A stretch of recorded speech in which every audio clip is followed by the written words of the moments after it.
these truths to be self-evident. That all men are created equal. As a member of Congress, I get to have a lot of really interesting people in the office. Experts on what they're talking about. This is the podcast for insights into the issues. China, bioterrorism, Medicare for all. In-depth discussions. Breaking it down into simple terms. We hold these truths. We hold these truths. With Dan Crenshaw. The Eagle has landed. It's Friday. It's 2 days after January 6th, Wednesday, when everybody saw what happened. So I'm going to give you my take on it, where I was, what it was like being up here. And we're going to get into the vote, what originally this day was about, and maybe more importantly, what it wasn't about, and all the lies that were told leading up to it. We're going to get into the constitutional arguments on either side. And I'll bring on some friends of mine who can speak some lawyer as well.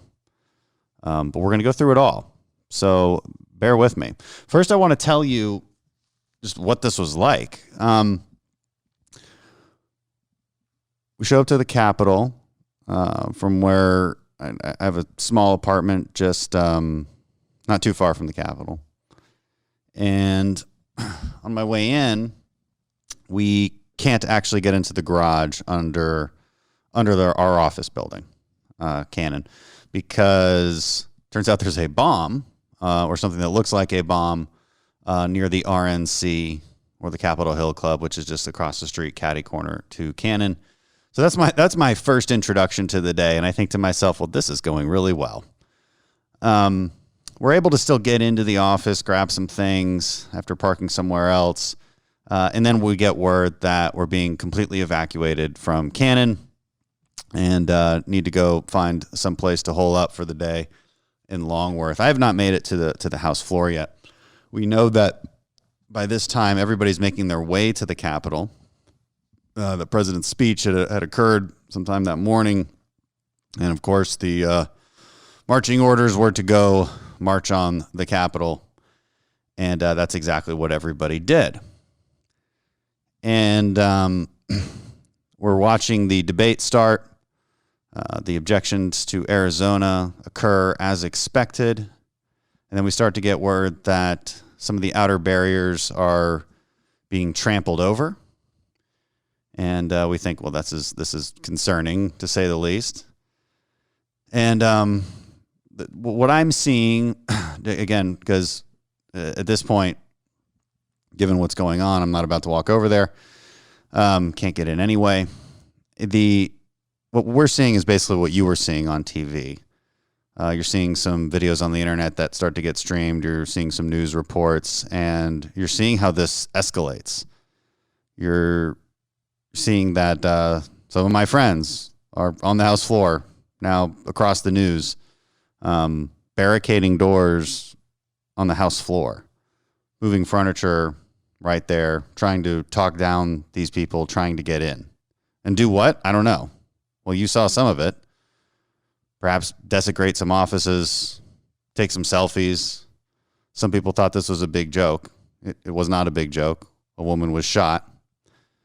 A police officer has now died after being struck with a head injury. Many others were injured. So total, there's 5 dead. 3 others aside from the woman shot near the House floor, and the police officer injured and died in the hospital. And where that woman was shot, the reason they held the line there was because the members who were on the House floor were barricaded in the floor, and that was the final entrance to get in. I'm not sure those protesters, now rioters, now vandals, previously protesters, I'm not sure they even knew that, but they did it anyway, engaging in the frenzy of the mob, engaging in complete anarchy, engaging in what is deeply, deeply un-American. What pained me to see was the American flags being flown through the Capitol as people destroyed it. You know, when you take an American flag into battle, and I doubt a lot of those people ever have, You do it against your nation's enemies. You don't do it against your own capital. For those people who said, well, this is the people's house, and so we're taking it back. You are not the people. You took it from the people. That's what just happened. A few people desecrated the rest of the people's house. That's actually what happened. Do not claim patriotism. Do not drape the flag around you, those of you who did this. And frankly, ruined the good name of the many people who, right or wrong, disagree with them, came for peaceful means to D.C. on Wednesday. There was a lot of people I know who came up here who were horrified by what happened. And I'm willing to bet, I bet 99% of the people who even went in never planned on doing it. But you did it anyway, and there's nothing to be proud of there. There is no patriotism to be had. Do not call yourselves a patriot once you've done something like that. It's wrong. You got people killed and accomplished nothing. Let that sink in. You accomplished nothing.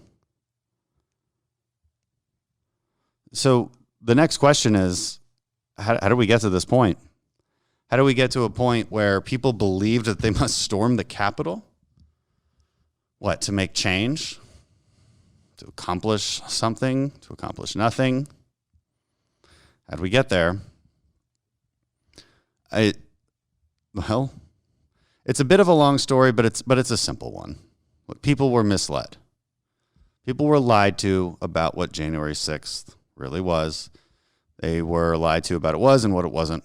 They were told that this would be your last stand. This would be the place where you could finally make a difference. This is the final certification of the election, they were told. And if you just object to it and provide the evidence, we could make our case and Donald Trump would be president. That's what people were told. You were told this by the people you trust in media. You were told this by commentators. You were told this by elected officials. The president himself told you this. And they lied to you. They lied to you. They felt the energy, the anger bubbling up, and they took hold of it. They engaged in what I call reflective leadership. If you feel something, then I'll just reflect it back on you. I will absorb your emotions and express them so that you trust me. It's a form of manipulation. You need to learn to recognize it because a lot of politicians like to do it. Transformational leadership is real leadership. It basically just means telling you the truth. But nobody wanted to say the truth. The truth was January 6th was never going to fix anything. January 6th has always been a ceremonial process where the electoral counts are counted by the vice president in the presence of the Congress as written in Article 2 of the Constitution. And then they are counted, and the next president is declared. The Constitution has never laid out any process for objections or debate or voting, unless nobody reaches a majority. It's the only contingency laid out by the Constitution. The Constitution doesn't allow for this process, period, and yet people told you it did. People told you more than that. They said, this is our 1776. This is our time to stand and fight, finally, not against those traitors who won't do it with us. You know, the easiest thing in the world for many Republicans would be to simply agree with it and keep your base happy. That would be the politically expedient thing to do. And a lot of members did that. But many others went much, much further. Much further. They lied to you. They told you this was your time to stand. This was your last chance. And if you didn't show up in D.C. and make them do what you want them to do, then all would be lost. The republic would be lost. They said they were protecting the Constitution. Now, they knew full well they were actually shredding it. They knew full well that this actions turn our system of government, our Congress, into a parliament in which the president is all of a sudden elected by the Congress instead of the state's electors as prescribed by the Constitution. They know all of this. But they lied to you because it was good for fundraising and because it was good for retweets. Some people who usually don't get retweets got a lot recently in the last few weeks. It's very exciting. It's very exciting to hear the cheers of the crowd. But they were lying, and they knew they were lying the whole time. And millions of people were manipulated into believing that this is a valid process, that this process has precedent, and that it's constitutional. Not only is it constitutional, they said, but you're protecting the Constitution by doing this. I'm going to lay out for you why that's so wrong.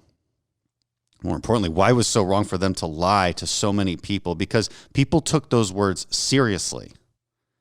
When they were told to go fight, well, they did. And now a Capitol Police officer is dead because that's who they fought. A woman is dead because that's who fought. You know where all those members of Congress were who told them to fight? Well, they were nowhere to be found. There was a few brave members of Congress who were staying behind and actually helping others get out. My friend Mark Wayne Mullen, Tony Gonzalez, I believe Troy Nels, Jason Crow, maybe a couple others. I hope I'm not missing anybody, but they did a great job. Some of them voted, I think, wrong, but none of them were amping up January 6th. None of them were telling people to come and fight and stand. This is your revolution. People I just mentioned actually know what a fight really looks like. The people who did hype everybody up, and you know who you are, and all of you know who they are, they were nowhere to be found. These cowards who have never been in a fight themselves, who created one and then ran. Because as it turns out, fights are actually scary. When the bullets start flying, the glass is breaking, and the mob is angry, that's a real fight. The Capitol Police actually had to engage in a real fight. Not those members of Congress, but they got the retweets. That's really what happened. That's really what happened. Mass manipulation. That's what happened. Everybody needs to know that. So now let's go into the nerd stuff. All right, let's actually talk about the Constitution here, what it says, what it doesn't, and why this entire thing was always doomed to fail, destined to fail, and unconstitutional on its face. This process itself was unconstitutional now. It's unconstitutional when the Democrats objected in 2016. Unconstitutional when the Democrats objected and got a senator to do it and caused debate in 2005. Unconstitutional every single time. But a lot of people say, well, the Democrats did it before, so, what's the big deal? Well, first of all, I do not take my constitutional lessons from the Democrats, and nor should you. I don't take my interpretation of law from the Democrats, nor should you. I don't take my interpretation of federalism and basic governing principles from the Democrats, and neither should you. So when they did this in 2005, they set a precedent, yes, but let's be clear. One senator voted for it. 30 Democrat House members voted for it.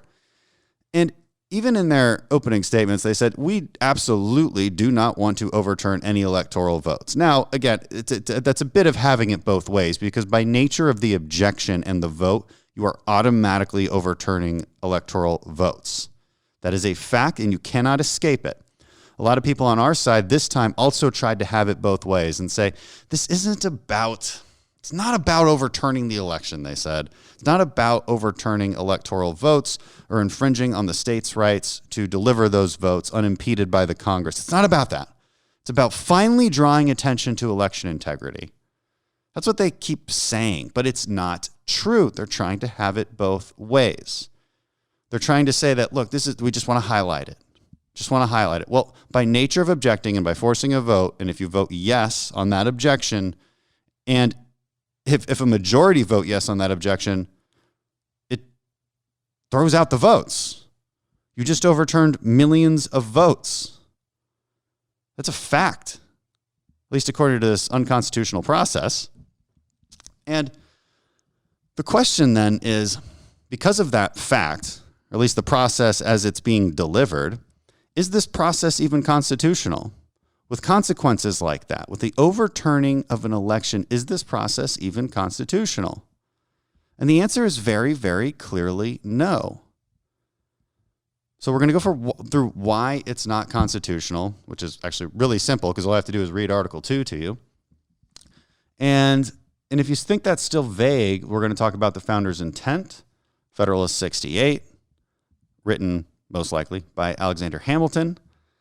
And we'll also talk about the statute itself, the Electoral Count Act from 1887, which is where this process itself is derived from, and how we're not even following that law correctly. So Article 2 is very clear. We're going to read it right now.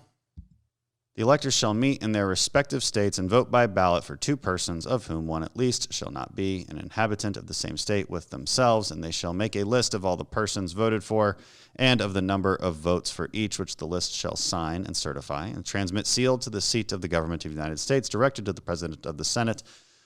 The President of the Senate, this is the Vice President, shall, in the presence of the Senate and the House of Representatives, open all the certificates, and the votes shall then be counted. The person having the greatest number of votes shall be the president, if such number be a majority of the whole number of electors appointed. And if there be more than one who have such majority and have an equal number of votes, then the House of Representatives shall immediately choose by ballot one of them for president. Okay, so what are we reading here? In this funny 18th century legal language. It's laying out a process. It's saying exactly what you do. This isn't vague. It's not vague at all. Okay, the states choose their electors.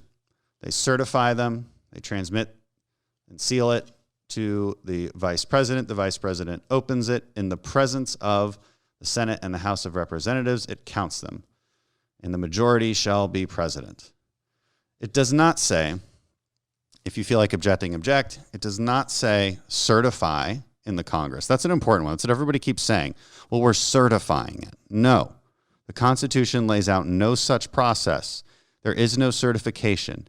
It is ceremonial. You sit there and you watch it get open. It is a count.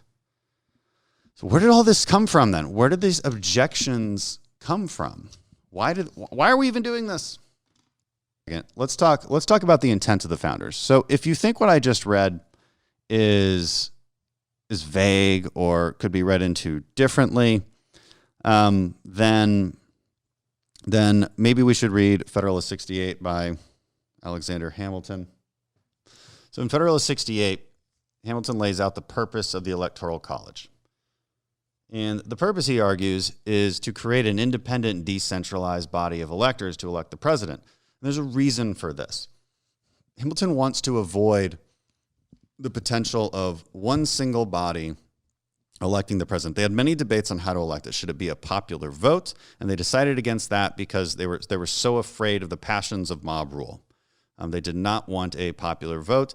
And they also felt that they probably couldn't get all the states to even certify and sign the Constitution if there was a popular vote because of simply, for the obvious reason, some states are more populous than others. And so they had to come up with something such as the Electoral College that both gave weight to say, rural states with less population, but also avoided the problem of having a centralized body elect the president, the way, say, a parliament would. So a parliament in Europe gets together and votes for the prime minister. We don't do that. We're not a parliament. The electors the founders had no intention of us becoming a parliament. So in Federalist 68, he writes, the choice of several to form an intermediate body of electors will be much less apt to convulse the community with any extraordinary or violent movements. It's important. They knew, they could foresee what was going to happen. See, what I'm going to get at here is that what happened on January 6th in 2021 was exactly what the founders foresaw if we convinced the people that January 6th was the time we elected the president. He also writes, that the only people in America who should not be allowed to be named an elector would be members of the House and Senate and any other person holding a place of trust or profit under the United States. He said that electors would exclude from eligibility to this trust all those who from situation might be suspected of too great devotion to the president in office. Does any of this sound familiar? Does any of this sound applicable to what we saw? They were afraid of creating the exact situation that we saw on Wednesday, where in a single time, in a single place, with a single group of people who can be persuaded because they happen to be elected officials or loyal to the president to vote a certain way. It should come as no surprise if this was truly how our system was intended to work, that every single time on January 6th, every 4 years, some kind of mob would descend upon the Capitol. Interest groups would be having their say, stakeholders, commentators, everybody, everything would be on this group of people. Does this seem like a good idea to anybody? I mean, after this last Wednesday, I don't see how it could. It would always turn out this way. This idea that a simple majority in Congress can simply object and overturn votes coming from the states that have been certified is absurd and unconstitutional. It's against the very nature of a republic. And it's very, very clear from their writings that the founders were deeply, deeply against this.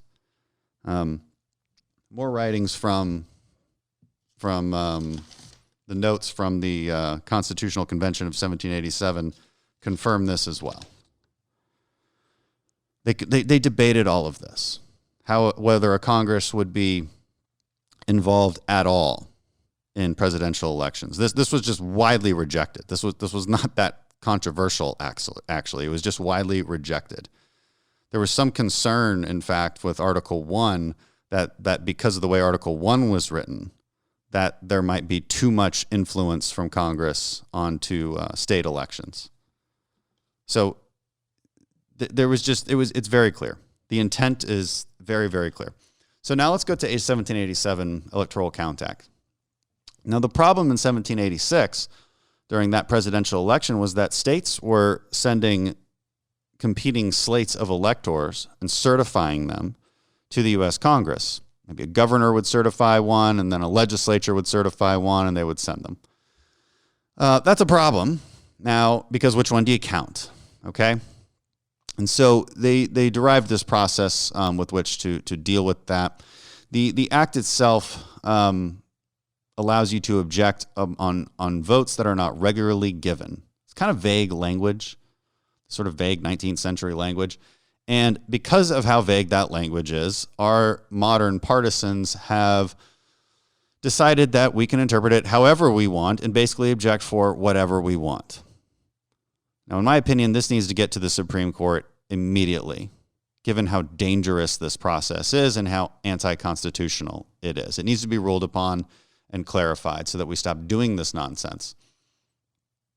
This is the argument that many of us looked at. Now, the question is, are we even following the 1887 Act properly? And the answer is no, because that act very clearly states that once the governor has sent a certified set of electors to the Congress, that shall be considered conclusive.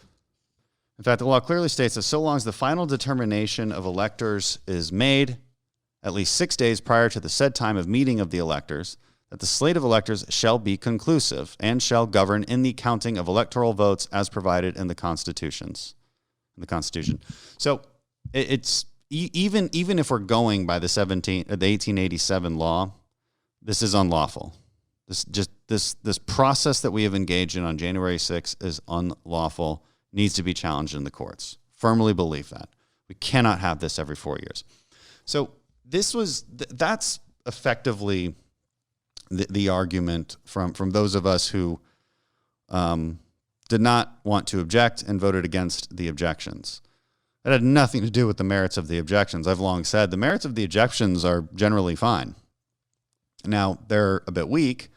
If you watch these objections take place on January 6th, for Arizona, for instance, many of the arguments were, say, about the registration deadline in Arizona changing, and the legislature never passed a law to make that deadline change. And so, therefore, we need to throw out all of the votes from Arizona. I mean, that's the argument. Okay, so now let me be as fair as possible to the other side. This is how they're arguing that it's constitutional. Okay, so I just gave you an example of a registration deadline changing. You're probably thinking to yourself, What's the big deal? Okay, so what? The legislature didn't change it. Why can't the governor change it? Well, those making this argument would say that because of this line right here, the electoral clause in Article 2, let me read it to you. Each state shall appoint in such manner as the legislature thereof may direct a number of electors equal to the whole number of senators and representatives to which the state may be entitled in the Congress. Okay, that's the line. So they're saying there's two ways to interpret this. One way would be to say, like, look, it pretty plainly means that the legislature chooses the electors, and then those electors vote for the president. And they have to establish a manner in which to choose those electors. They can just choose them, they can have the governor appoint them, or they can be appointed by popular vote. That's the manner. Another way to interpret this, maybe reading into, I think this is an excessive way to read it, but this is how the objectors are reading into it. They're saying that this line also means that the legislature has to pass a law on every single, no matter how small, every single change in election administration, such as the change in a registration deadline. That was one of the big examples used in the Arizona objection. Now, do you believe that? Maybe, maybe not. I think it's a pretty big hurdle. It's an honest legal question. Sure. I mean, I signed on to the amicus brief that basically asked this very question. Is it constitutional for all of these changes to happen by decree of the governor or the secretary of state or county election officials? It's a question. So there's three mental hurdles, though, you got to get over. One, is that really unconstitutional? Two, what would the remedy be if it was? And by remedy, I mean, let's call it punishment, right? Do you throw somebody in jail for life because they, have a taillight out? Like, no, that would be the wrong remedy for that crime. Doesn't make it not a crime, just means you have an excessive remedy. So you have to make the argument then that the right remedy would be to throw out all of the electoral votes. And then the third mental hurdle would be to convince me that we even have, as a Congress, the authority to deliver that remedy. See, when I signed on the amicus brief, I was doing so because the authority would lay with the Supreme Court, not Congress, which is consistent with our laws. Now, the Supreme Court decided not to hear that case based on standing. They didn't really rule on the merits of it, but you can judge for yourself how they would have ruled. But other courts did rule on that question. Judge Ludwig out of Wisconsin ruled on this exact question. Let me read what he said. Okay, so Judge Ludwig is saying, this is an extraordinary case. Plaintiff's requests for relief are even more extraordinary. And he's not wrong. He's saying it's an extraordinary case because he's saying this is a strained argument. This is quite the accusation you're making, that state officials can't change anything at all, can't make any kind of changes. I mean, in Texas, we changed early voting dates. The legislature never voted on that. So that would be illegal and unconstitutional under this reasoning. And Judge Ludwig further notes the plaintiff's requests for relief are even more extraordinary. Again, like I was saying, once you've identified a crime, first you have to prove it's a crime, but then you have to say, okay, what is the relief? What is the remedy for this crime? He states, well, it's quite extraordinary. So here's how he explains his position. He struck it down just to, spoiler alert. He didn't like the reasoning used in the case. He says, as used in the electors clause, the word manner refers to the form or method of selection of the presidential electors. It requires state legislatures merely to set the approach for selecting presidential electors. Put another way, it refers simply to the mode of appointing electors consistent with the plain meaning of the term. He's saying the Wisconsin legislature, they could have chosen to appoint electors directly by congressional district or by delegating the appointment to the governor, like I said before. Or they can do a statewide popular vote, which is what all states do. Judge Ludwig continues, the approach, form, method, or mode in the Wisconsin legislature has set for appointing presidential electors is by general ballot at the general election. There is no dispute that this is precisely how Wisconsin election officials, including all the defendants, determined the appointment of Wisconsin's presidential electors in the latest election. So he's saying these deviations from state election laws that the plaintiffs are claiming, again, something as simple as a deadline changed or the form of the way they put ballot boxes out is different. There could be a number of things that change just according to the letter of the law.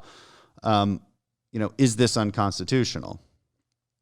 He says no. He says they're not challenges to the, quote, manner of Wisconsin's appointment of presidential electors. They're disagreements over election administration. He says, but issues of mere administration of a general election do not mean there has not been a general ballot at a general election, meaning the manner is still consistent. He goes on, plaintiffs' conflation of these potential nonconformities with constitutional violations is contrary to the plain meaning of the Electors Clause. If plaintiffs' reading of manner was correct, then any disappointed loser in a presidential election able to hire a team of clever lawyers could flag claimed deviations from the election rules and cast doubt on the election results. This would risk turning every presidential election into a federal court lawsuit over the Electors Clause. That part is absolutely right. Again, you could, by this logic and standard, it's easy to make the case that Texas's electoral vote should just be thrown out because we made a significant change. We changed the early voting date. We extended it so people could vote more or vote earlier. Okay, where would it end? Like he says, it'd be very easy for a clever team of lawyers to do this. And then and that's the first mental hurdle. So the second mental hurdle is, do you think it is morally right to then just cancel out all of the electors once you've decided that first part's unconstitutional? And then the third mental hurdle is, how do you claim to me that the Congress then has that right? Not based on anything in the Constitution, not based on any law. You just claim you have the right. And when I've asked my friends in the Congress this, their answer goes something like this. Well, we just have a right to protect the Constitution. We just have to. Well, the thing about the Constitution is it lays out exactly what our powers are. And it also specifically says if you don't have those powers laid out specifically in the Constitution, then they are for the states. This is the essence of federalism. A lot of people seem to be thinking lately that we're just a higher government than the states. But we're not. We never have been. We're a different government. Checks and balances means checks and balances. It's not a hierarchy. A lot of people misconstrue that. They say, well, the state, you may be right, but the states failed us and the courts failed us. We didn't get what we wanted out of it. And so now you're the next highest form of government. This isn't true. This is fundamentally not true. If the Congress wants to pass laws that overpower state laws, it is because they are national in nature, and federal law would supersede it. But that's still a law that is passed by the House and Senate and signed by the president. Okay? It is not the case that we simply, as a Congress, overturn any law or a practice even that a state engages in just by decree. It is just not how it works. The other problem with some of the reasoning on the other side is this question of when the federal government can step in. But the fact is, and the courts have long upheld this pattern and this practice, is that when there's a dispute in the state law and the state constitution, and these things are not being followed according to their own state laws, that has to be resolved by the state Supreme Court if it's a state law. Only does it go to the federal courts and to the Supreme Court when the question is of a federal law. This difference matters. The preservation of the system actually matters quite a bit because it's easy to see how all the second, third order consequences materialize from here.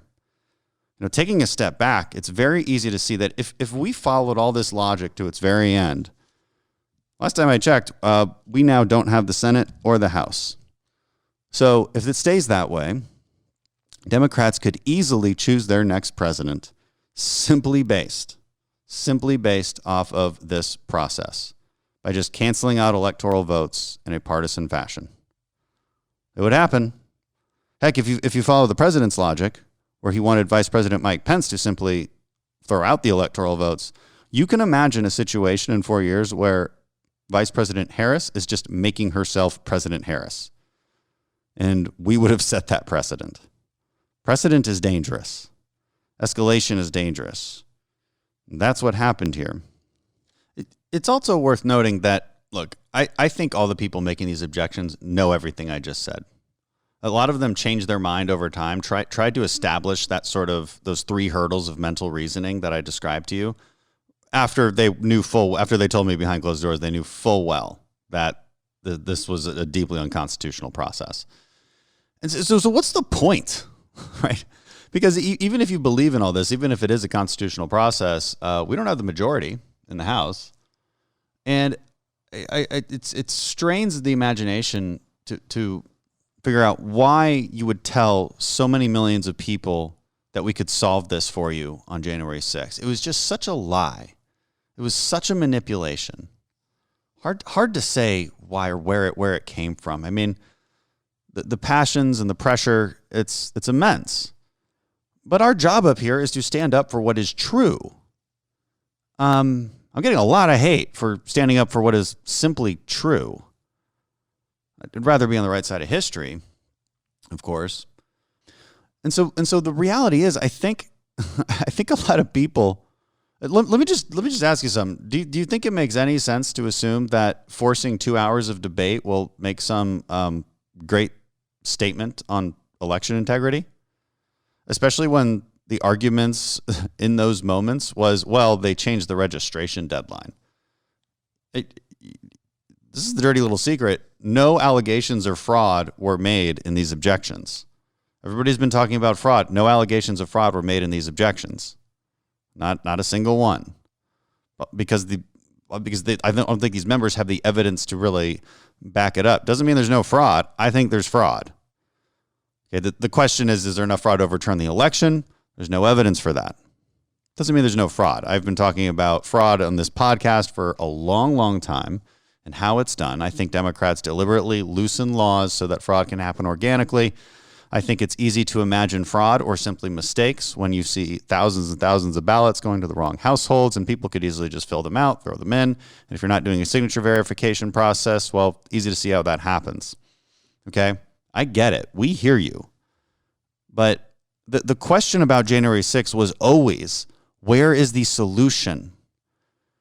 These people, these so-called leaders, manipulated millions of you into thinking that the solution was going to be on January 6th. It has never been on January 6th. Why they hyped this up as the single moment, between traitors and patriots, it was always absurd. It was always a lie because they could promote it, because it's easy to promote a single day and then be done with it and then forget about what you actually care about, which is exactly what they were planning on doing and still are. It's easy to do that, right? Because then you can have a rally, you can make a speech, the cheers, the applause, it feels so good to these so-called leaders. That's why they did it. It's hard to actually tell you the truth and say, look, you are totally right. Signature verification, mail-in ballots, all of it is not good practice. We should make more states look a lot more like Texas, Florida, Utah. Utah uses a lot of mail-in ballots. They have an extraordinary system to make it secure. There's ways to do this. This is the hard work, though, because then you actually have to go to each state and figure out, okay, what's wrong? What went wrong? How do we do 2 things? 1, what's the exact policies we need to fix it? And 2, this is the harder part, how do you build up a coalition and public support to get it done? This is hard. This takes time and it takes real effort. These so-called leaders who lied to you, they didn't want to do that. They didn't want to put in that effort. They didn't want to talk about what we can do things up here at Congress too. Now, let me be clear. You don't want us passing a national voter ID law up here. Well, we can't now because Democrats took it all over. But if we did, imagine what Democrats would do when they take it all over. They want to pass no voter ID laws. Okay, so you've got to be very careful about what you ask for. Again, preservation of a federalist system is really, really important. And you always have to remember that when the shoe is on the other foot, they will do the opposite. So be very, very careful on what kind of laws we pass. Doesn't mean we can't do anything. National registration database is an idea that's been floating around for a very long time. Makes a lot of sense. A county official, an election official, should be able to know immediately if somebody, and flag it, if somebody is registered in a different state, for instance, or a different county, whatever it is, if they're dead, if they're illegal. Databases need to be able to talk to each other. We live in 2021. We should have that capability. Shouldn't be that hard. There are things we can do to fix this stuff. You have to give people a feeling like that their vote actually counts. Been saying that forever. But to accuse people of not caring about this just because they didn't want to engage in some unconstitutional showmanship on January 6th is wrong. It is dead wrong. I will stand up for myself to the very end for what I did because I know I did the right thing. Period. Full stop. We're going to have some friends on here shortly to talk about that, talk about some of these arguments. Okay, so I want to bring the conversation now to someone you might know, the Honorable Trey Gowdy. Trey, great to have you. Man, we miss you. Your colleagues miss you. And your voice is still trusted and just an exceptional. You're an exceptional fighter for the conservative movement. I've been a long time admirer. I wish we had gotten to serve together. So let's get right to it. I think if you had been here this week, you would have probably been doing what I'm doing, and what all of us were doing, which was discussing what we should do on January 6th, what it was really about, whether it's constitutional or not, whether we even have this power as a Congress to decide whether we want to, quote, certify electoral votes or object to them. And that was really the question. It was sort of, for weeks, months now, it's just been assumed that this was the final say. Like this is the process in our election system. But is it? I mean, what would you have said? How would these conversations gone if you were here? Well, Dan, let me first of all say, if I'd known you were coming, I probably would have stayed. I have been a huge admirer of your service to our country, and that's got nothing to do with being in politics. What would I have done? I would have been fully prepared to be primaried and probably lose because of the misinformation that was being perpetuated. What causes people to be angry is when you set expectations that can never be reached. And some people do that out of ignorance, but that is really not a defense that many of the people who were engaged in this mythology that they had some power on Wednesday. It was not due to ignorance. These are some really, really well-educated, smart, in some instances, constitutional scholars. Yeah. So they knew better. The way I break it down is the Electoral College is a friend to conservatives. We've lost 7 out of the last 8 popular votes for president. 7 out of 8. That's not a good trend. The only hope we have is the Electoral College. And up until the Civil War, my own state didn't even let people vote on who the president should be. I mean, you can get a Ouija board, you can flip a coin, you can draw straws. The states decide which electors to send. It just so happens that we all now have elections, but there's no requirement that you do so. Yeah, that's a lot of things people don't even know. That, in our Article 1 dictates that we do have elections for representatives and senators, but Article 2, in describing how we elect the president, it very clearly says the states shall choose electors that will elect the president.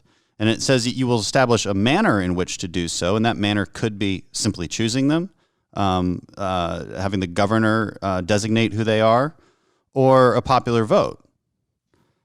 Yeah, I mean, we did not elect U.S. senators for the longest time in this country, the Right. state legislative bodies. So our framers were not fans of pure democracy. Right. And anyone who tells you otherwise has just not read what they wrote. I mean, the Electoral College is not pure democracy. Right. It is the states being empowered to have some voice. And again, if you're a conservative, really the number you need to keep in mind is 7 out of the last 8 popular votes for president, you have lost. So I mean, Donald Trump wouldn't have been president the first time if we had kind of followed their pure democracy mindset. So, you know, when you set expectations unrealistically, and then you don't cross-examine the information. You know, I'll give you for instance, I heard the president in his rally talk about these votes in Pennsylvania that should not have been cast because they didn't meet the deadline. All right. And then I heard Pat Toomey on the floor of the Senate. These are both Republicans. And Toomey said, you're right. Maybe they shouldn't have been counted, which is why we didn't count them. Those 11,000 votes were not included in the final tabulation. Dan, both of those positions cannot be true. Yes. They both cannot be true. It's true. So where do we go to litigate differences? You go to court or you go back to the state legislative body. You don't come to Congress on Electoral College confirmation day and set expectations that could never be met. That Mike Pence was never going to declare Donald Trump the president, and God help us if he did, because I promise you Kamala Harris will have a different view in 4 years. So it was never going to happen. In theory, can you reject electors?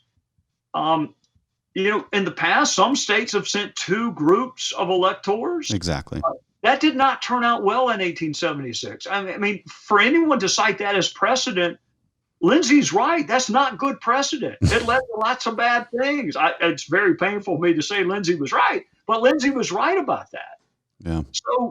So what was a realistic expectation? A realistic expectation would be if a member of the House or Senate wanted to use his or her platform to highlight irregularities that they perceive happened to state legislative bodies or courts. I mean, they have a platform, they can do it.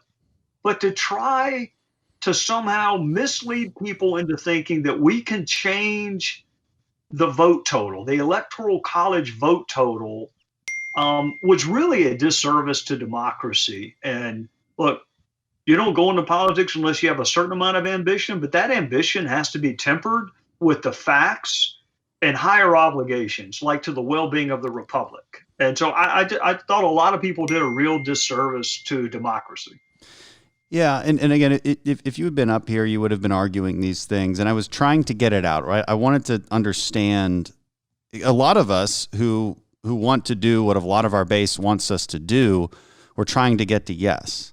And so we talked to constitutional scholars, we talked to lawyers. Is there a way to yes? Is there any way that this process, as we're describing it, is constitutional?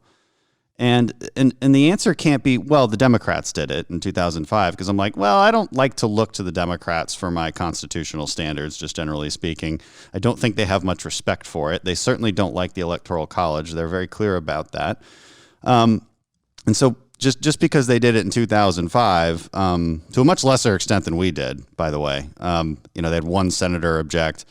Only about 31 House members. And they were also very clear that they had no intention of overturning electoral votes. Now, that's a bit having your cake and eat it too, because engaging in this process automatically means you're seeking to overturn electoral votes. I wish that weren't the case. I would have been happy to go on the floor and make all the same complaints that my colleagues did about some of these processes that occurred in different states. See, there's 2 different questions here. Did states have loose and unverifiable election practices?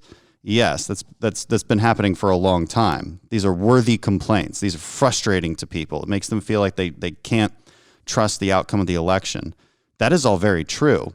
But then you have to get from that fact to the next one, which is what can we do about it? And the hype to January 6th was all about this solution, and it was a fantasy solution, because I think it's deeply unconstitutional to imply that the Congress has these powers. And so let me lay out the argument for you and let me respond to it. So this is what the objectors would argue. They said, here's why it's constitutional. they said that because of the electoral clause in Article 2, which says that only legislatures can choose their electors, and they choose the manner by which they choose electors.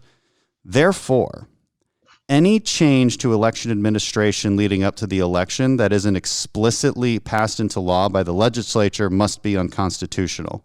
And that could be something as small as changing the way you verify mail-in ballots, or in the Arizona case, they were arguing that because registration deadlines had changed, that this is unconstitutional. Okay, so that's the first legal argument they make. And because that's unconstitutional, then the remedy apparently must be to reject their electoral votes. So that's another mental leap for me to take, because now you're basically saying, okay, so you got a tail light out, which means we need to put you in jail for life. It seems like an extreme remedy. And then the third mental leap is that we have a constitutional duty as a Congress to enforce that. And that's the question: do we really have the authority to do so? So I divided up into three arguments to get to the place that objectors wanted to get to justify this process. Does that sound right to you? Yeah, let's start with number one. So my question, if I were there alongside you, is what do the proponents of what you laid out, their position that you laid out, what do they do with those line of Supreme Court cases that do allow state legislative bodies to delegate certain functions to other people? If the state of Pennsylvania delegated part of their responsibility to the Secretary of State or delegated it to someone else, is their argument that the state legislature doesn't have the power to do that? I mean, I'll give you an example. Courts that allow polls to stay open longer, is the argument of some of the Republicans in the House that the courts don't have the power to do that because the state legislature said the polls close at 7? I've never heard that argument before. So you have to ignore all that line of cases that says, all right, yes, the Constitution says state legislatures, but if a state legislature decides that they're going to empower someone else to do it, then go litigate that in Pennsylvania. Go litigate that in Arizona or Nevada. But do not litigate that on the floor of the House and the Senate where no one has the power to do anything about it. Go fight these battles in the 50 state capitals. Don't come to Washington. So that would be my response. Number one is whether or not state legislatures have the ability to delegate certain powers. And the answer clearly under Supreme Court law is yes, you do. Number two, do you have the power to reject a slate of electors? Okay, let's assume you did. Let's assume you rejected the slate of electors that Arizona sent you, which I'm pretty sure has a Republican governor. Dan, you correct me if I'm wrong, but so you send it back to Arizona, and then they, in a matter of 30 seconds, send you back that same slate. Now what? I mean, so you send it back to them, and they say, you know what? Actually, we like the first slate we sent you. We're not going to change it. Then what? We just don't have a president because we're at some impasse. The states pick the electors. It may be true that you could reject them, but what then? So can you pick them for them? Can Congress pick the electors for them? That's a good point. Like you're making the point that according to this, what I believe is a fantasy process, because I don't think this process is laid out the way people are making it seem like it's laid out from the Electoral Count Act of 1887. And you make the point as to why it's not even meant for that, for that exact reason. They would just send back the exact same slate because they never sent us two different slates of electors, which is what the Electoral Count Act is meant to deal with. Right. When maybe a governor sends you a certified slate and the legislature sends you another certified slate. Okay, now you really do have a problem in Congress that you do have to deal with. That's why they implemented that act. But that's not the case here, and you can see it would play out exactly like you just stated. Right, and in 1876, the remedy was perhaps worse than the crime. I mean, they brought the Supreme Court into it, and then the Supreme Court justice decided he'd rather be a U.S. senator than be on the Supreme Court, and they lost the odd number and went back to an even number, and they got outvoted, and it was the end of Reconstruction. I mean, I don't know that anyone would cite that as precedent that we should be following, but that was two separate slates of electors. That was not the fact pattern here. So you reject Arizona and Pennsylvania, and they say, no, we're happy with the ones we sent you. Now what? I mean, you can't pick them. It's not your job to pick them. So our party used to believe in states' rights and even the right to do something we disagree with. We used to believe in that. But we fought, right? So that's the argument, right? Because you got to fight. You got to fight. It doesn't matter. And this is where I get a little bit upset because, and this is why I so much appreciated what you did earlier this week. I can't wait to hear people lecture Dan Crenshaw on the need to fight. I can't wait to hear people tell you about when it is the proper time to fight. Or Tommy Cotton, who also served. He didn't sign up for JAG. He signed up for the infantry. He's an authentic conservative by any objective standard. But somehow he's an apostate because he didn't, quote, fight, whatever that means. And then you got Kenny Buck, whom I think has a 100 conservative rating by Heritage or Club or whoever does the ratings now. I mean, to get to the right of Kenny Buck, you need rappelling gear. But yet he was somehow an apostate because he reads the Constitution the way you and I do. So I don't know what you need to fight means. I mean, if it means we need to go to Austin or we need to go to a state capitol and advocate for changes in their voter laws, let me give you an example. What if the House and the Senate decided they were not going to accept South Carolina's slate of electors because they didn't like our voter ID law? I mean, is that okay? Can they do that next time? According to this process, yes. Right. Because in Texas, our governor by edict just changed the early voting day, to accommodate for COVID, I guess. I mean, so do we have to reject Texas's slate of electors also? I mean, it brings to question the point of, is this even a valid process?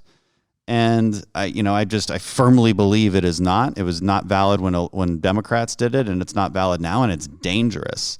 One thing I bring up is the chaos in the Capitol and the siege that occurred is exactly what you can expect if every time you put the election of the president in one time in one place, where all pressure is now on one single moment. You can expect exactly what we saw there. And it's so unhealthy, and our founders knew this. I mean, reading Federalist 68 is unbelievably insightful. It just shows that they understood the nature of man very, very well. And they understood what would happen if you did this, if you put the power into one body at one time to elect the president. And Hamilton talks about this, that you don't, it literally says the only people we don't want being electors are representatives and senators and anybody else holding a position of trust. Right. And So why would they single the group out that can't be electors only to say, but what we really want you to do is pick the next president and the next vice president? Yeah. Well, I'll say this, Dan. While you were defending our country, I was patrolling the main streets of Spartanburg, South Carolina in a courtroom. And I can't tell you anything about fighting, but I can tell you something about setting expectations for the jury in a manner in which you can never reach them. And what it does is it provokes anger. And what real leaders do is they tell the people what they ought to hear, what they need to hear, and not what they want to hear. And I celebrate the fact that there are people like you and Timmy Scott and Tommy and Kenny Buck. This was hard. It is hard to tell your constituents you're right about irregularities. You're right to be concerned about it, but this is exactly the wrong remedy. I mean, that should be celebrated, quite frankly. That is conservatism, to say this is not the right way to fix it. But conservatism is protection of process. What I tell people is, look, the left is always happy to change the rules of the race just to get their preferred winner in. If you see somebody who keeps winning a race and they don't like the person who keeps winning a race, and if you're a leftist, it's usually based on skin color or gender or whatever it is, then they don't mind changing the rules of the race, even if that means the rules of the race are now not fair. We are the ones who protect the rules of the race. And the rules of the race in this case, it's in the Constitution. The Constitution tells us how to govern. And it was very carefully laid out. And only a bunch of fools would dare mess with that. And just cast aside the consequences. Because, I mean, and you laid out some of the political consequences. You know, the fact that we haven't won a popular vote in a while. And, you know, other consequences are, well, now we've laid the groundwork for Democrats to engage in this behavior constantly for years to come. They now have control of the Senate and the House. So if they really wanted a partisan vote, they could easily do this according to the process that we've now set a serious precedent for. Because let's be honest, before this year, it was really not taken seriously. You know, again, the most serious it was taken was 2005 when you had a Democrat senator object also, but it was still laughed out of the chambers. It really was. We have to be honest about that. But I don't trust Democrats, okay? They would love to take this precedent to the next level. And it's a scary future if that's the case. Well, they have long since wanted to undo the Electoral College because Gore would have beaten President Bush, but for the Electoral College. Hillary Clinton would have beaten Donald Trump, but for the Electoral College. I mean, that was a big movement. And part of my fear and concern is that we have done more to undermine the Electoral College in the last 2 months than they could have ever hoped to have done in the last decade. Yeah. So our framers wanted states to pick the president. They didn't want general population, and God knows they didn't want the House and the Senate. They wanted the states. So when I listened to the president's speech, and I listened to every word of it, I counted 38 either factual or legal irregularities, every one of which could either be remedied in a state legislative body or a courtroom. Not a single one of them was going to be remedied when they marched over here. And it was a disservice to suggest otherwise. And I think leaders tell the truth even when the crowd doesn't want to hear it. And that didn't happen. I mean, that didn't happen. And it makes me so angry because people are dead now. And look, a lot of people felt they had to object for political reasons. People wanted them to. But some people, like I said yesterday, they hyped up the rhetoric a lot more than that. I mean, really made people think that January 6th was your revolution. It was your 1776. That was a war, by the way, in 1776. Okay. Others said they'd be happy to start a civil war. I mean, it was very irresponsible language. And you can't be surprised when people take it seriously. You really can't. And it destroyed the intentions of, I mean, a lot of people who were up here certainly had no intention of what happened. I mean, the vast 99.99999% of them had zero intention for what happened. But it did. Well, there's a book, I'm sure you read it in school. I probably read the Sparkle Notes, but Mary Shelley created something she could not control. Mm-hmm. And sometimes in politics, we create something because of this echo chamber between certain members of legislative bodies and then the media. It's great for fundraising. I mean, let's just call it like it is. It's great for fundraising. I'm sure there are folks who thought it would be good for their future political aspirations. But when I think about you, and I talk to Tim Scott more than I do any other member. And so Tim had a choice. You know, Tim could pledge fidelity to a constitution that at one point didn't even consider him to be a fully human being. Or he could take the easy route out. He's on the ballot again in 2022. I mean, people discuss him like they do you as a future presidential candidate. The easy thing to do is to go along and get along. It's just not the right thing to do. So tell people, if you think something bad happened, tell them how to fix it, where to fix it, and offer to help. But to create this fake panacea that Mike Pence is somehow going to declare Donald Trump the winner of the presidential election is just a fool's errand. And I some people don't know better. but lots do. And they should never have let it get that far. Yeah, it's frustrating because you talk to people who came up here, they have righteous concerns about election integrity. Again, and I can name a bunch. I've been doing podcasts on election integrity for a while. I think a lot of the practices in these states do not give you a feeling of security that your vote's going to count and not be canceled out by an illegal vote. I mean, when ballots come to your home and they're for somebody else, and you realize that all you have to do is fill it out and send it in, and especially if you don't think that your state is doing a good signature verification, well, then your first thought is, wait, if I can do this, then a lot of other people can do this. This is a real problem. Like, it's not to dismiss the real concerns that people have, but man, we misled them. We misled them so badly on what that solution would be, and the solutions are hard. I mean, you really do have to. You got to go to the state level and fight this stuff. Do you have any more thoughts on maybe or some more productive things people could do and on a substantive level? I mean, that's where we've got to direct the conversation, because this issue isn't going away, nor should it. Yeah, I mean, I think at some level, not to be too ethereal, but we do have to have a conversation on the right about whether to advance the tactics that our culture should have or just follow the ones that we currently have. And right now, politics to me is about winning. And it doesn't really matter that much how you win. Winning is the only virtue. And I think that's antithetical to conservatism. So the hardest thing in the world to do is to persuade people that don't agree with you. Mm-hmm. The easy thing for you to do is go find like-minded people and then repeat back to them what they want to hear. That's easy. Anybody can do that. Yep. You don't have to be a Navy SEAL to do that. What's hard is to persuade people. So I think the hardest thing for us to do is convince all of our fellow citizens that winning is not the ultimate virtue. It has to be fair. And look, what California does in terms of elections, I couldn't live in a state like that.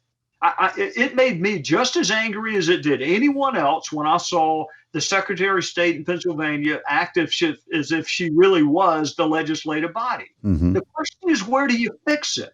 And you don't fix it on Capitol Hill. You fix it in the capital of Pennsylvania, in Nevada, in Arizona, in California. That's hard.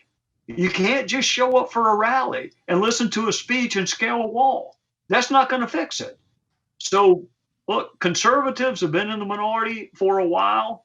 I think it'd be helpful for us to identify those things that we hold inviolate and then fight for those, even if in the short term it means not electoral success. I just rather know what I'm fighting for, and simply winning is not a sufficient virtue for me to fight for. Yeah, but I think in the long run it does mean winning. And I think the way you define winning is how I define winning. You have to persuade people, and you have to implement measures that have long-term stability and a long-term winning outcome for us. I think our ideas are easy to win on. I think it's easy to persuade people that you need voter ID. Pew Research shows that 4 out of 5 Americans believe in voter ID. It's common sense. We don't have to accept this left-wing lie that voter ID equals suppression. Right. But we've got to persuade people to vote that way.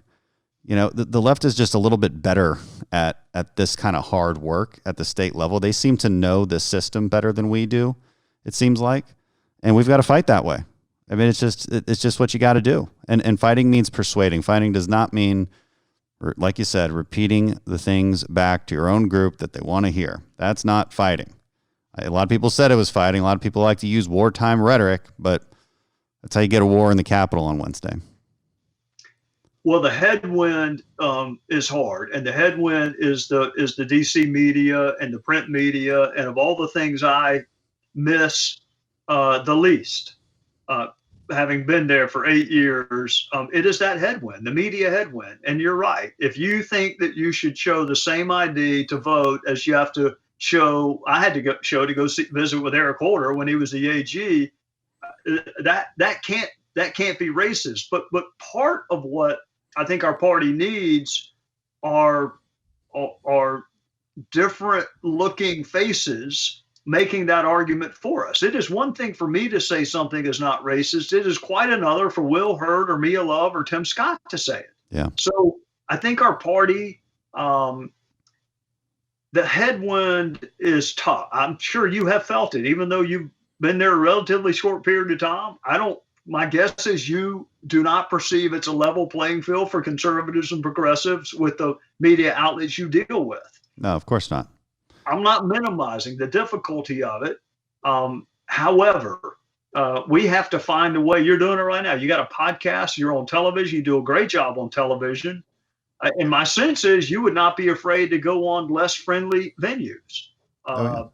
No, we have, and that's where we got to do it. It's where we got to spread the word with common sense arguments. It's not hard when you're right.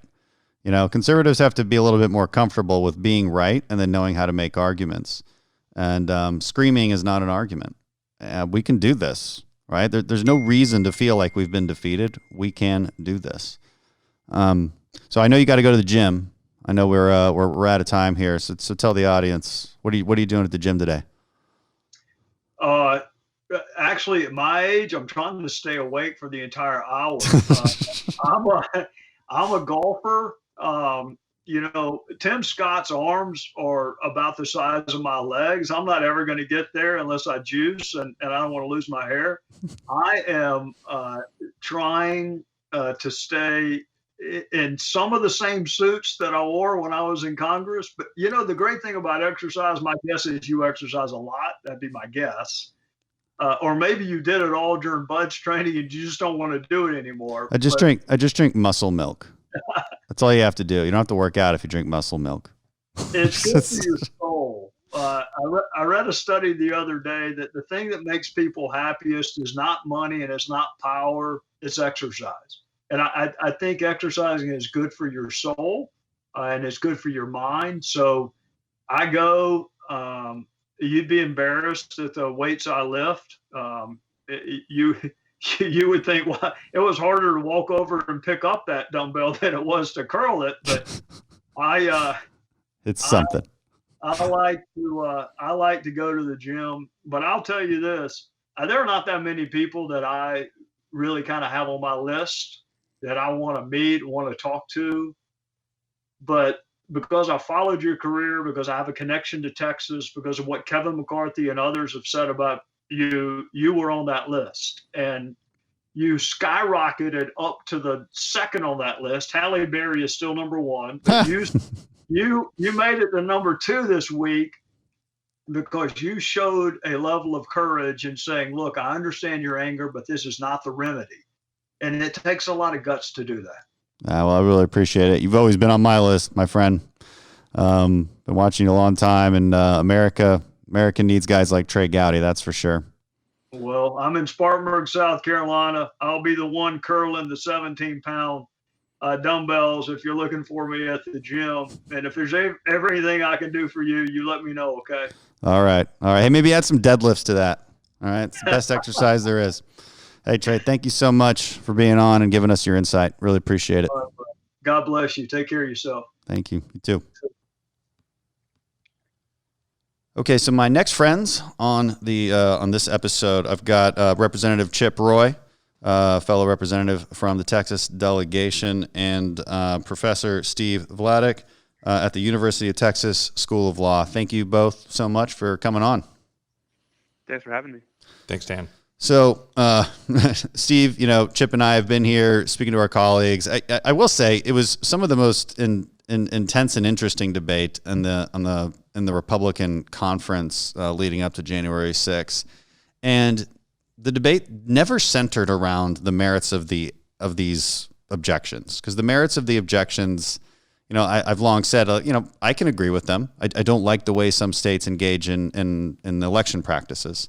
I think they're loose, and I think they invite uncertainty.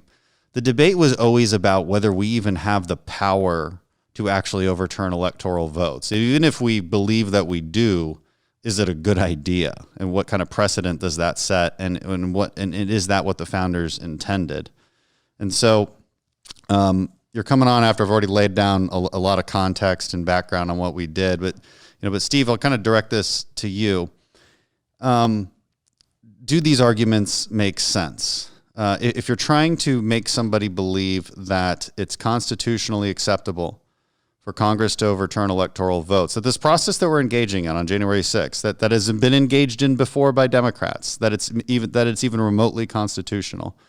How can you make an argument? And so what people will say is that because of the electoral clause in Article 2, which says that legislatures choose electors and choose the manner by which they choose those electors, any deviation from strict state law, even something as simple as changing a registration deadline, which was brought up in the Arizona objection, is deeply unconstitutional, and therefore the remedy must be to throw out their electoral votes. And then the third mental leap that you have to get to is that we have a constitutional obligation as a Congress to take that action.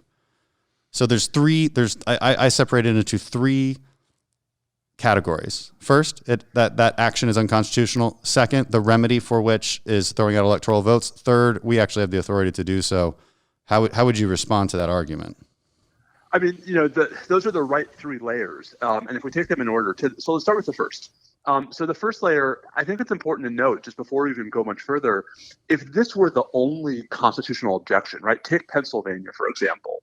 That's an objection to, for example, counting the late arriving mail-in ballots in Pennsylvania. That's different from actually what many of the objections to Pennsylvania were, which is actually to the entire edifice of mail-in voting. So with that caveat, right?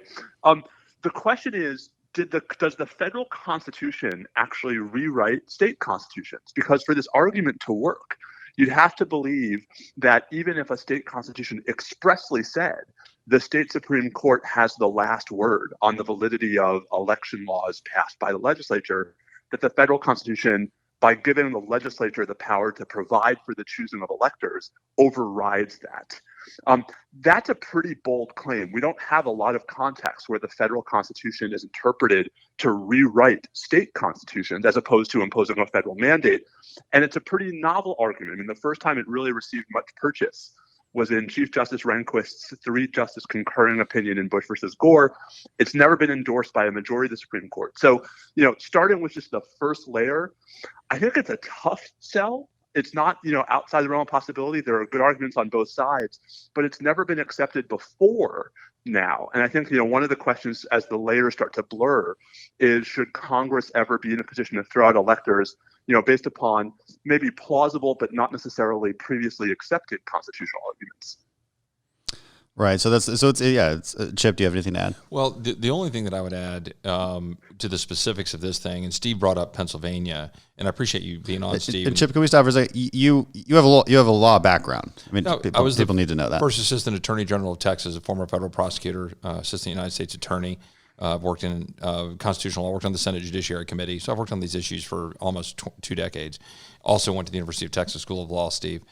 Hook 'em. Yeah, hook 'em indeed. What I would say is one of the primary concerns I've had about the argument about this Article 2 argument, and Steve brought up Pennsylvania, I could also bring up Georgia, is this idea that what occurred in the states is then a direct attack on the U.S. Constitution, when in fact what I see that occurred in the states, and Steve, I'd like your opinion on this, is that you had legislatures in the states that took specific action and then didn't specify. So Pennsylvania, for example, they passed a law, Act 77 in 2019. That law did not have a specific requirement in there for signature matching. They could have, they didn't. I wish they did. And I wish they did. And it was a Republican-led legislature, and they didn't pass it. And then the Secretary of State changed what had been practiced and said, we're not going to have requirement for matching signatures. Now, that might have been a bad policy. Go take that out with the Secretary of State. But how on earth is that somehow undermine the authority of the legislatures thereof, to take the language that's in the Constitution? I don't see that, because for us to insert Congress into that, I think turns the whole construct on its head. Putting aside, by the way, Steve, that the argument you alluded to about the ballots coming in after 8:00 p.m., that's being litigated. It's being litigated by a strong conservative right now, Chuck Cooper, who I trust immensely. And they might win it, but it is fewer than 5,000 ballots. It's fewer than several thousand that might go to Trump or not, far away from the 87,000 in question. And that's one of the reasons it hasn't been finished yet. There are reasons for these things. Steve, do you agree with that? I agree with every word of that. And if I might just add one point, the other thing I would say is, let's take even a more mundane example, right? We're all familiar with examples where local judges have extended the time for voting, right? We're keeping a polling place open an extra hour or two. There's no warrant for that in state law, right? Usually they're doing that as an interpretation of the state or federal constitution. Are we really of the view that the state constitution prohibits a local judge from keeping a polling place open for an extra hour in a circumstance where the legislature has said, no, you can't? And are we really of the view that even if that's true, it's for Congress as opposed to the state Supreme Court, right, to have the final word on that question of state law? That's where I get off the ship, guys, right? Where I think there's an interesting question about whether state legislatures have primacy. My instinct is that the answer ought to be no for some of the reasons we've laid out. But also there's the question of who should be the arbiter of that question, right? Why should Congress and or federal courts, right, necessarily be the final word versus state courts? That's part of the problem here, is that we're sort of blurring different questions along the way. Well, if I might, this is Chip again, Steve, if I might ask one more question. My interpretation of that clause with respect to the legislatures thereof would suggest to me that when you're saying states shall appoint, right, so it's still referring to the states, but then it refers to in a manner, laid out by the legislatures thereof, that is to lay out the scheme. In other words, that the legislatures are supposed to be the ones that define the scheme by which we choose the electors. It's not to suggest that means the United States Constitution tells you every specific aspect of it, every way that you do the exact timing or so forth. We legislate that way all the time. Congress legislates that way all the time, where we lay out, hey, have secure ballots, and then let the administrators figure out how to do that. And well, let's clarify what you just said. You said scheme, and you're basically repeating what Judge Ludwig from Wisconsin said, because this has been ruled upon. That this question has been ruled upon, in fact, by Judge Ludwig in Wisconsin. He was a Trump appointee. And to clarify for the audience, by scheme you mean whether or not you even have an election, right? Because those electors could just be appointed by the governor too. Correct. And I think whether or not you have an election, how you have an election, right? How are you going to vote? I mean, like that, the mechanics of the election, I gather is what Congressman Roy was getting at. It is. And the fact that you even vote in the first place in the way you do it. In other words, if Georgia said, look, we're going to choose our presidential electors based on the outcome of the Georgia Tech-Georgia football game. Okay, well, they could set that law, decide that's how they're going to do it. Yeah, that's technically constitutional. But they don't. And so they've laid out a scheme, and they say, here's how you do it. The legislature did that in every state. And then they allow some administrative decision-making about the way you do it, how the signatures get matched, how you check the ballots, what applications go out, where the voting booths go. And by the way, every state made decisions like that, including our great state of Texas, where the governor himself made unilateral decisions in the wake of the COVID situation to move, ballot locations and to make certain decisions for Texas. And I would have this argument with some colleagues, and they would say, "Well, that's exactly right, and maybe we should throw out Texas electoral votes." So it's kind of a desperate attempt to remain consistent in their intellectual reasoning. But I'm like, okay, so let's say you are being consistent there, and we should throw out every single state's electoral votes that engaged in some kind of change to the administration of elections that wasn't explicitly written into law by the legislature. Imagine what our future looks like now. And this is what Judge Ludwig wrote. It said, he pointed out that our elections would now be mired in endless frivolous court battles by clever lawyers. You could litigate it constantly. And so, and indeed, and one of the things we'd be fighting over is where's the line between what the legislature expressly provided and what the state executive reasonably interpreted from the statute. I mean, that you guys mentioned Governor Abbott's proclamations. He based those on his interpretation of Texas election law, but they weren't exactly compelled by the letter. So, I think there are two different problems here. One is the implications of the argument, but again, two, there's also the structural constitutional law. I mean, especially for folks who are committed to federalism and to the primacy of states, the notion that the federal constitution exerts a federal constitutional obligation on state constitutions to give state legislatures primacy over state Supreme Courts, I have to think that would have provoked some of the founders who were, in many ways more protective of states' rights than many of us are today. They certainly are. Okay, so but let's assume that these arguments all turn out to be wrong, and if the Supreme Court had ruled on the Texas lawsuit, that they would have said explicitly that everything these states are doing is totally unconstitutional. So now the second category we then get to is what the remedy would be. Do we really believe that the Supreme Court would have just thrown out electoral votes based on that ruling? Yeah, I mean, so let's just take Pennsylvania first, right? I mean, and this was some of the fighting that was going on right before the election was, should Pennsylvania be required to segregate the late arriving mail-in ballots? I think we all agree those were the ones that were most vulnerable, at least in Pennsylvania, to this particular argument. That was the case where I think there was the most clear-cut example of the state Supreme Court doing something different from what the state legislature had provided. And Pennsylvania followed what it was, first Pennsylvania volunteered to do it, then Justice Alito ordered them to do it. And so, even in that case, guys, right, the remedy might have been to throw out some number of actual votes, of person votes, right, before Pennsylvania certified its final count.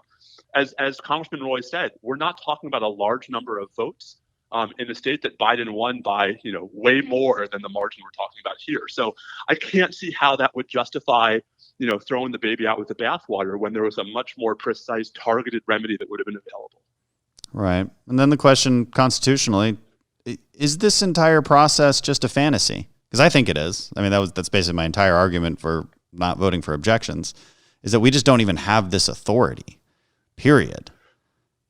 I think constitutionally it's an open question. And I think some of this really comes down to how we interpret the Electoral Count Act of 1887.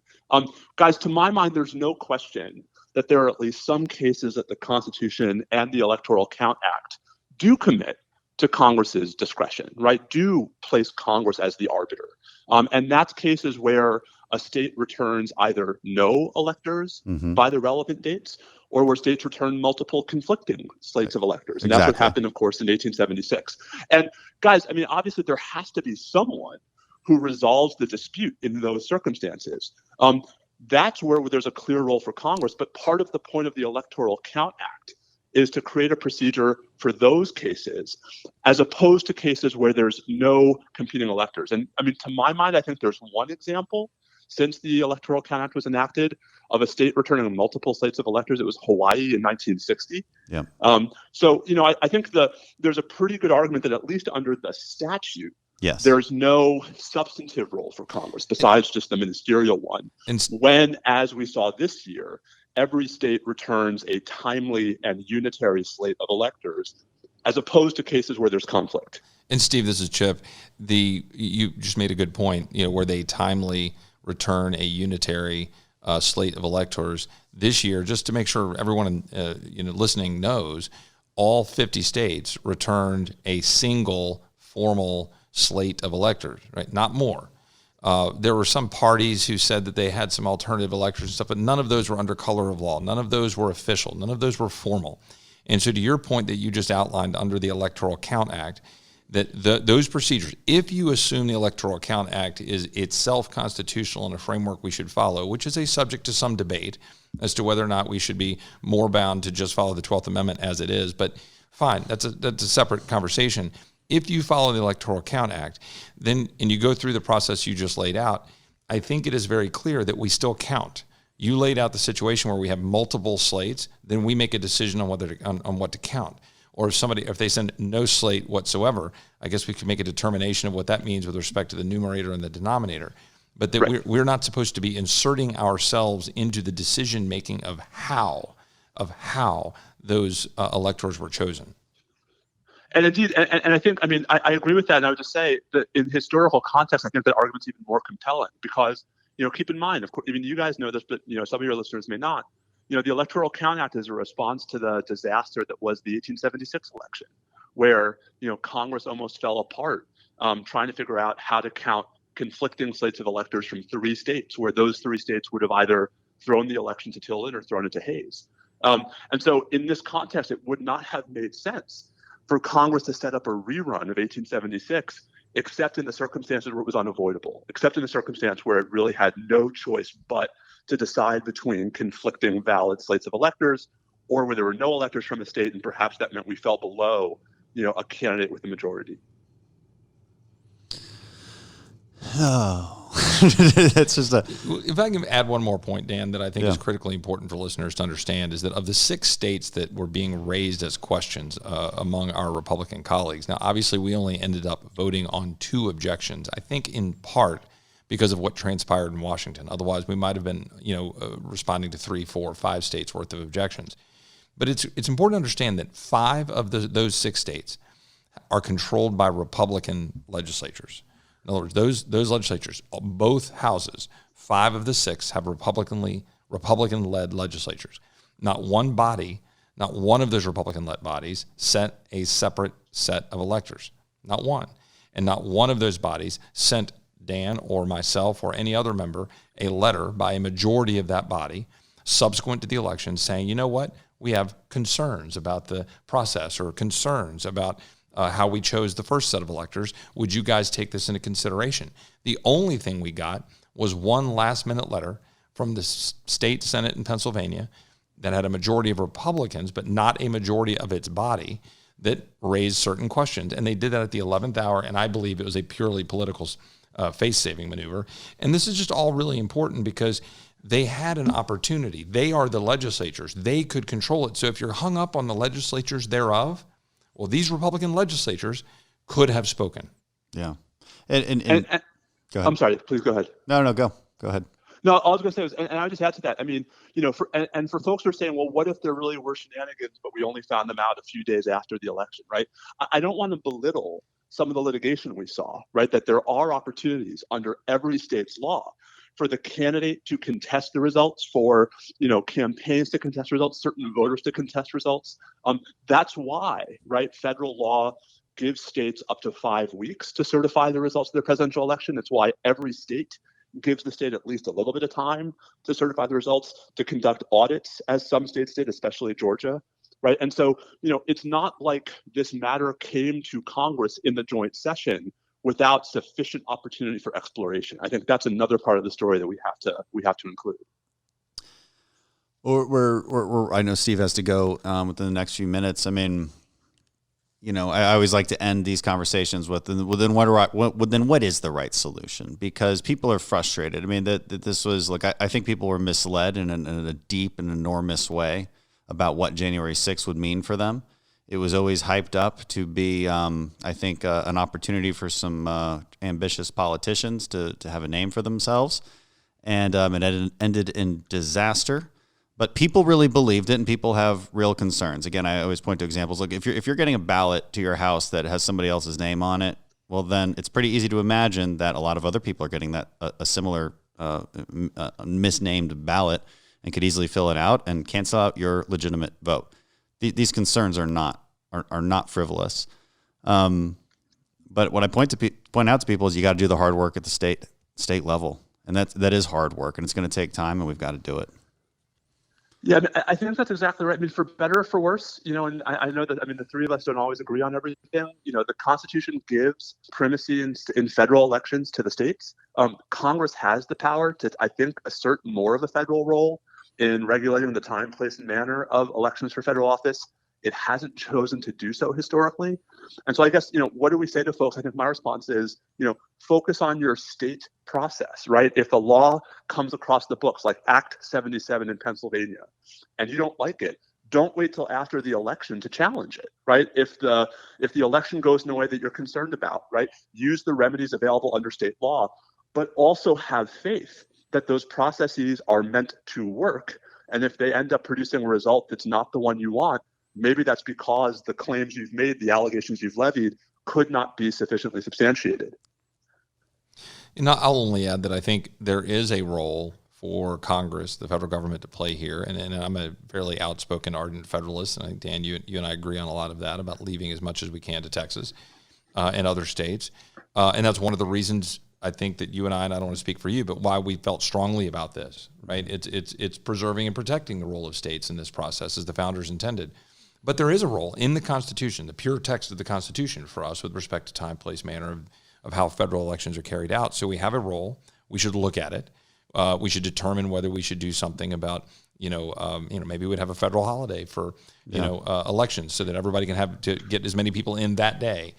Maybe we should have some specifications on how mail-in ballots are actually carried out. I think that there's a bipartisan agreement dating all the way back to the Jimmy Carter 2005 report that mail-in ballots are fraught for more abuse and fraud, right? It's just by definition, obvious. it's obvious, right? I mean, anybody would recognize that that's at least true.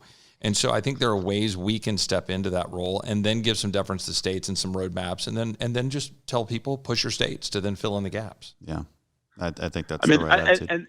And we, people like us may not agree on what those policy choices should be, but I think we can find common cause in the notion that making sure there are clear rules in advance of elections is a far healthier way to do this than trying to litigate after the fact. Come on, Steve. You know Dan and I are right. You should just go along with what we're saying. We're definitely right.